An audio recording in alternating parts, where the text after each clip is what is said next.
My hope is that this crisis can deepen our conviction. What do I mean by that? Years ago, we went on a trip to Yellowstone and we towed our trailer. And on that trip, we had three flat tires. So we had three crises.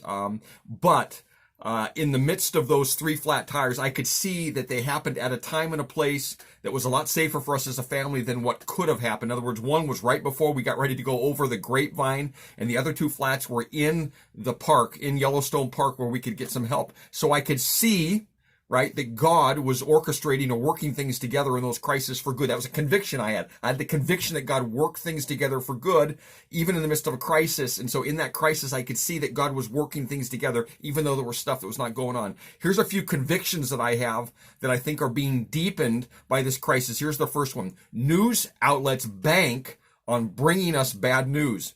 And so we're going to have to go out there and get the good news. I have believed that, and I can see that now. They are messing with our minds, and so we're going to need to go out there and get good news. Stop being babies about the way that you get your news, okay, right? Babies get spoon-fed. Little spoon gets spoon-fed. And when we get to be big boys and girls, we can have a big spoon and get all kinds of food. So why would you settle for a little bit of bad news when you can have a whole lot of good news? Second thing, emotional security needs physical proximity. Let me say it again. Emotional security needs physical proximity. I can see that now. Isolation is our enemy. It's not good. We have been wired to share safe space with safe people, okay? And so we're not able to do that right now, and it's really hard. And so I can't wait for us to get back to being in physical proximity to each other. Third thing, our destiny is on the other side of humility. Our destiny is not on this side,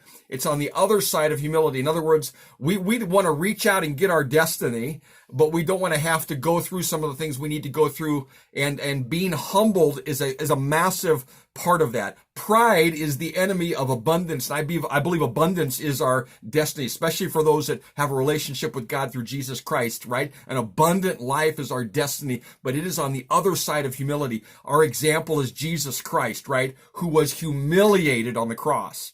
Absolutely humiliated leading up to the cross and on the cross. But on the other side of the cross, on the other side of his humiliation was his destiny, and his destiny was to save the human race from their sins. Number 4, the church is an essential service. We can see that right now, right? The church, even in our secular society, the church has been declared an essential service. I think for 2 reasons mainly. There are a lot more, but here's 2, hope and help. First is hope. All of the services and everything that's being provided right now online are providing hope, and then help, right? Churches are all over the world providing help. And sometimes, friends, we gotta strap on the mask, we gotta risk it, and we gotta get out there and we gotta help people. Okay, but church is an essential service. And number 5, if God is not literally in control, then we are only figuratively okay. If God is not literally in control right now in the middle of this crisis, then we are only figuratively okay. Here's what I see. I see that a lot of us will say God is in control, and we get in the middle of a crisis and we soften on that a bit. Like, well, maybe God's just allowing it. No. God is in control on this side of a crisis. God is in control on that side of a crisis. God is in control in the middle of a crisis, because if he's not in control in the middle of a crisis, then we're not going to be okay on the other side of the crisis.